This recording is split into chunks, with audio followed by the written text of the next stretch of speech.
They don't worship God or the devil. They worship something much, much creepier. Something darker. I went through all the major movie cults in my attempt to find the scariest ones. I figured that the ones that are most realistic, ones that seem like they could actually occur in real life, are the scariest. But then I went down the rabbit hole and it went much, much deeper than I could ever have imagined. There are supernatural cults, cults that worship a literal deity. Then there are the very, very real cults that worship their own power. And then there's the cults that lie somewhere in between. But their true motivations, the extent of what they want to do, is so dark, it's horrifying. I'm not going to be delving into TVs or games because that'll be like a 2-hour video, okay? I just can't. We're going off of movies strictly here, okay? Now, if I was going to mention a TV cult, just briefly, it would be the one from True Detective Season 1, the Cult of Carcosa. Essentially, a reverend and a goddamn governor, an entire rich family known as the Tuttle family, have been overseeing child sex cult sacrifices in the woods with this dude, one of their inbred cousins or something like that, who's orchestrating the bulk of killings of children, all in the service of this being that they have in their head that exists, known as the King in Yellow, the Yellow King. People who are familiar with Cthulhu mythos and all that will know him, okay? Hastur. Very, very creepy cult. Disgusting. I know cults like this exist though in real life, and I will expose them, okay? The scariest cults all have something in common, by the way. They all have something in common, and we're gonna get to what that point is, because it goes beyond God and the devil. It goes beyond any biblical concepts of these beings that we know. Let's talk about the lesser cults, the ones that are not mid, but the ones that don't scare me anywhere near as much as the other ones, but might scare you, okay? People are going to be wondering what the hell these guys are even doing here. Hear me out. The League of Assassins is a cult. Everything that their ideology states reminds me of the typical cult programming. They're straight up a cult that wants to destroy cities because they believe that what they're doing will actually affect and change society. The reason why they're like bottom tier on the list for me is, one, they can't fight. Even though that's like they're supposed to be ninjas, they can't fight. Just look at Batman's fighting style, for God's sakes, man. Horrible choreography. But they also cannot survive a fire in a temple. Batman, in the beginning, to avoid killing, which is crazy, the fact that their people don't kill until they're finally told to be leaders of the cult. How are you going to make someone ready to lead but haven't seen them kill before that? To avoid this, Bruce starts a fire, and the League doesn't know how to stop this, so they all get exploded. It's really, really funny. The babysitter cult, the satanic cult of babysitters that are pretty schizo. They worship the devil because he will give them what they want. Some want clout, some want immortality, blah, blah, blah. Now, the reason they're bottom is, one, Samara Weaving, the leader, is very, very attractive, very hot. She won't scare me. In fact, I'm not running away from this cult. I'm joining it. Maybe that's part of their seduction, right? But the problem is, you have these other idiots that are members of the cult who are all schizophrenics. They're idiots. Some of them are weirdos. Really, really funny cult, but they are brutal when they need to be. They will kill you, and they will use your blood as an offering to Satan. It is a very interesting cult. Not the best. Not the best at all. It's more of a comedy, but I gotta mention it there, okay? The Manson cult from Once Upon a Time in Hollywood. All right? This is based on a real damn cult, so it has to be on the list. They're people that I would beat in a fight. Now the problem is, they're filled with women. I don't want to go on a ranch that's filled with this many women giving me death looks. That's like a fear of mine. You guys know the fear of mine, right? Brunettes who smile in the dark. That's what this cult is made of. The issue is, they're sirens. They have the hottest woman that will literally pull you in, right? If you got the chick from You and then Margaret Qualley, I'm not saying no to coming to the ranch, but then I will very quickly understand that something's off here. There's too many women and there's only a couple men. That means all these women are getting fucked in some weird rituals, okay? It's very, very interesting what happens. It's very, very interesting how these cults operate. They all operate very similarly to each other. You're gonna notice a pattern, okay? We have the cult of Dagon. Basically a royal family who's undergoing blood rituals to the fish god Dagon so they can release the deep old ones. We're going Lovecraftian here, okay? They don't give a shit. They'll take you, stab the shit out of you, offer your blood up as a sacrifice for the Lovecraftian entities. Awesome. I'm all about Lovecraft. Howling, a cult of werewolves. Basically, secret societies that stage themselves as outreach centers for people who need it, you know, people who are undergoing PTSD. Our main character comes here because she was nearly killed by one of these werewolf killers, but it turns out this entire place is a cult of wolves, and many like these exist in the world. Very, very creepy. The cult of the New Dawn from Mandy. They steal Nicolas Cage's wife. Okay? This is a cult that uses a lot of hallucinogenics to influence their members. They use a lot of drugs, and the leader wants to take her in and make her his creature, his slave for sex, endless sex. But she resists, and Mandy has to come and stop them in a brutal reign of terror. Now, the scariest thing about this cult is not the leader. It's this typical power dynamic that all these cults want, right? It's the bikers. These bikers are cannibals who use LSD to trip their minds out while they're going out for hunts. They're the henchmen of the cult. Disgusting, brutal, creepy. Look at that. I don't want to come anywhere near something like this on the road. This is filthy. Now we're going to get into the cults that dabble in the supernatural, okay? House of the Devil, one of my favorite horror movies of all time. The slowest burn horror movie ever, by the way. Nothing occurs until the final act, but it's great. So much suspense. This chick gets basically like a house-sitting job. She's been wanting a job forever. She can't get one. And then this one person calls her up. This one rich dude calls her up and says, hey, I need you to take care of our grandmother while we're out. So she comes. She doesn't even interact with the grandmother. She doesn't even know if there's anyone actually in the house. It could be just her. And then she slowly realizes, oh shit, I've been brought here secretly for the satanic ritual. The people who own the house are using her to be a vessel for the Antichrist. That is her purpose. They want to impregnate her with the essence of the devil. Horrific. But that's not the only satanic thing we've seen. The Omen. The cult of the Omen. I forgot the name of their cult. But they worship the Antichrist. And at the end of days, when the Christ comes down, he will summon them as his personal army to do battle against the warriors of God. This is like the most biblical cult there is. This is like signaling the end of times. This is the Omen. If you guys are familiar with the Omen series, Sam Neill plays the Omen as an adult, and he summons his cult to fight for the devil against the forces of God. Crazy shit.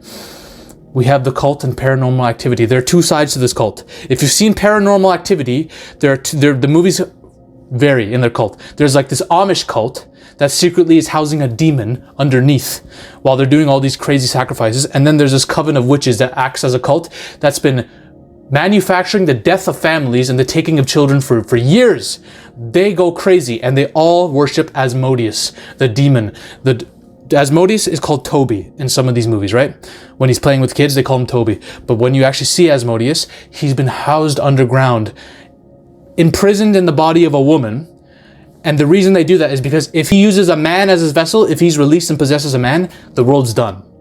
It's ultimate destruction. Crops gonna die. Humans are gonna off themselves left and right. It's done. The scariest thing about this cult is what they serve, okay? And their cult itself doesn't care. They'll nuke entire families and take their kids, for God's sakes. Brutal. The cult of the void.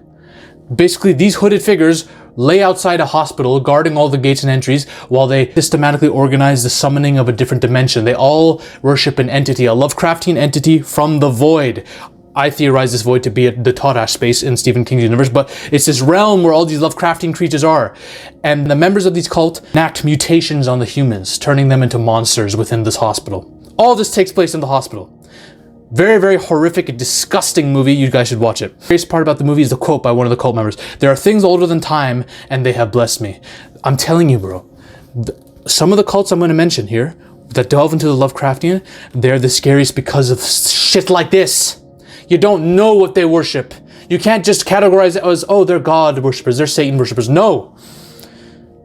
The Apostle cult. Basically an island of people, hyper-religious people who worship an island goddess who gives them fertility, who gives their land fertility.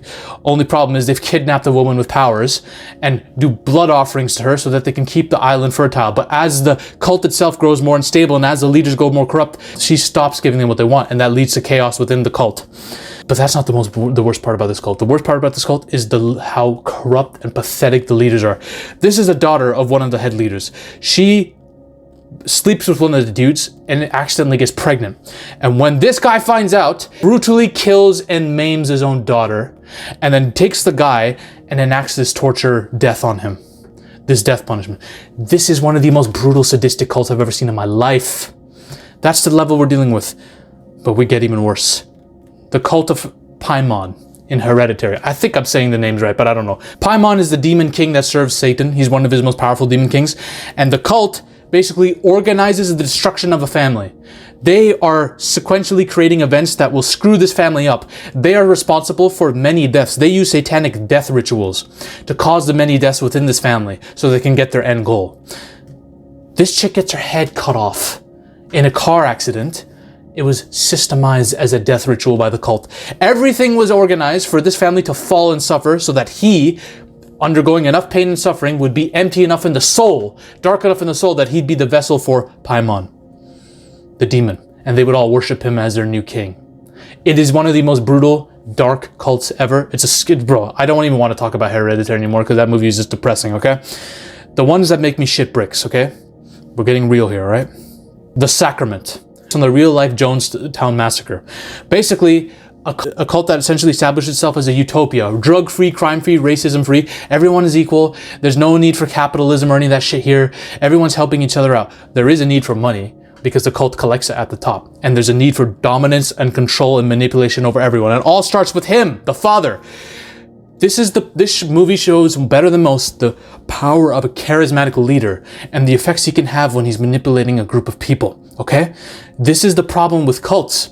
Every single leader, there's something in it for him, some type of power. And he convinces all these guys that in order to reach the new form of being the transcendent state, you must off yourself. It's Jonestown shit. Okay, it's very similar to the Jonestown Massacre, and the final act is a complete brutal killing of many people. And you show what the humans in this cult are ready to do for this man at a moment's notice. That's what's so terrifying about it, okay? It's very similar. The cult from The Invitation. The mass offing cult, as I call them, okay? I don't want to say the actual word of what it is they do because YouTube will demonetize me. But here it is. This dude gets invited to his ex-wife's house for like a party or something, okay? And it was all a ruse to get all these people there so that they could all drink this red wine that's actually poison. Basically taking part in this offing ritual, okay? This is essentially a movie about broken people indoctrinated into a cult that convinces them they have to off themselves in order to reach a transcendental state of happiness. And the scariest part about this is not even like the third act where shit goes crazy and the cult members all start trying to kill everybody. It's how big the cult really is. It looks like Hollywood Hills, to be honest. This entire hillside community, everyone is putting on red lights. Red lights signal those who are in the cult ready to do their ritual. Everyone in this vicinity is a cult member. It's horrifying, okay? Midsummer. I don't want to talk about this movie. Okay, I don't. This is like pagan ritual shit, all right? This is like a Swedish cult gone rogue. I don't want to talk about this. All I'm going to say is they have the most brutal violence when it comes to people they're sacrificing I've ever seen. We're not only throwing you off of a stone cliff, we're gonna bash your goddamn brains in brutally. We're gonna sew your skin into a bear costume and use you as a sacrifice. I don't want to even talk about Midsummer because this movie's not one that I enjoy. Great movie. I'm never watching it again. These kind of cults are the sickest and most twisted in my opinion because look how happy everyone looks. Ooh, we're dancing. Ooh, come join us. Come join us. Here's some butterflies. Ooh, and we're gonna murder you brutally. Fuck you. Fuck this movie, okay? Martha McLean. I don't know the name of this. I can't. Martha McLean. Elizabeth Olsen's cult movie. Probably one of the best cult movies I've ever seen because of how realistic it is. A woman gets ensnared into this cult by another charismatic leader who plays guitar and is all happy. Meanwhile, he's molesting the shit out of all these women. These cults, basically, no capitalism, nothing. We're going to bring you in. We're a community. We all live together. All right? There's a lot more women than there are men, because the men are fucking all of them, sometimes without consent, most of the times without consent, and we're emotionally abusing the shit out of you while we're doing it. There's a literal scene where this is like the Manson cult. They enter into people's houses, steal shit, and then they will kill the owner of the house without... This problem has been diffused. The owner lets them go as long as they don't hurt him or his family, and they still murder him. And it's all about Elizabeth Olsen trying to escape, and the trauma and PTSD they inflicted on her, and how that changes her behavior. Very, very good movie. Watch it, okay? And here we're going to get to the final two, the scariest. Nothing comes close to these in my opinion because of the implications. As an honorable mention, because I literally freaking forgot about it, the elite sex cult from Eyes Wide Shut has to be mentioned in here. And to be honest, it might be the scariest on the list. Here we have the cult of the Coagula. Get Out. Basically, a bunch of rich white people who want to live longer take a bunch of black people who they think are like physically, genetically, athletically superior, and they put their brains and their subconscious into those black people and make those black people their modern day slaves. That's what it is. And the black people's subconscious, their souls are forced into the sunken place while they're watched from a distance as their bodies are being used for these people's lives, these sick, twisted people's lives. And the scariest thing about this cult is not even that. It's how twisted and schizo the actual family behind it is. These people are not normal. And they're very good at appearing normal. Very, very good, especially the daughter. She goes from, oh, very beautiful, attractive, normal girlfriend who will fight for you, to absolute sadistic psychopath at a moment's notice. These people could be anybody. That's the worst part about them. They could be a politician, they could be your neighbor, they could be that person you met when you were walking your dog, they could be fucking anyone. They'll tell, if you're a black person, they'll tell you, oh, I would have voted for Obama twice. Yo, dog, what's up? They'll start talking like a black person. They lack self-awareness. But then you'll have a chick like her who is very aware. And she's the worst of all because she'll trick you, bro. It's that these hot women, they're a problem, okay? 1. The cult of the Pontifax Society in Empty Man, okay? A bunch of broken people all get together and believe in nothingness. They believe in the nothingness of the world. So they try to enact and build and bring upon the earth a being that represents nothingness, the Empty Man, through a specific like folklore ritual that they do. And the most terrifying thing about this thing is rumored to be an actual outer god named Nyarlathotep, the crawling chaos. And he brings with him all the nihilism of the universe. He will destroy the fabric of reality. The cult is weird. There's this dude walks in on this in the forest. All these people are marching around, synchronized, marching around a fire. And then they all stop and look at him. And every time he takes a step back, they take a step back. He takes a step forward, they take a step forward, perfectly mimicking him. And then when he runs, they sprint after him. It is one of the most terrifying, creepy scenes that I've ever seen in a cult film. This cult is filled with empty people trying to create more emptiness in the world. They're spreading it like a virus. And the way to do that is through bringing upon the unknowable chaos. Remember what I told you, all the craziest cults, the scariest ones, they have something in common. They don't worship God or the devil. They worship the unknowable, the chaos of the universe that they want to bring upon, because they themselves don't understand it, but they want to bring it upon the world because they're broken themselves, and they want to inflict that brokenness upon the world. It is the creepiest thing ever. It is scary, because you don't know what the hell's about to happen. And the final act of this, I'm not going to spoil it, because I want you all to watch it. It'll confuse the shit out of you, but it is, when you realize what's happening, it's crazy. It's crazy what this cult is able to do. Watch it. Those are the worst, scariest cults in the movie history. I rest my case. If you want to know who the most powerful demon of all time is in movie history, watch this video. Ladies and gentlemen, we are on a mission to take over Hollywood. If you want to suggest video topics to me, or talk about your favorite movie theories with like-minded individuals in a community geared towards changing storytelling itself, join the free Discord now. The link is in the description below and probably in the comment section too. Join the Discord now. We're taking over Hollywood one coke line at a time. See you on the other side.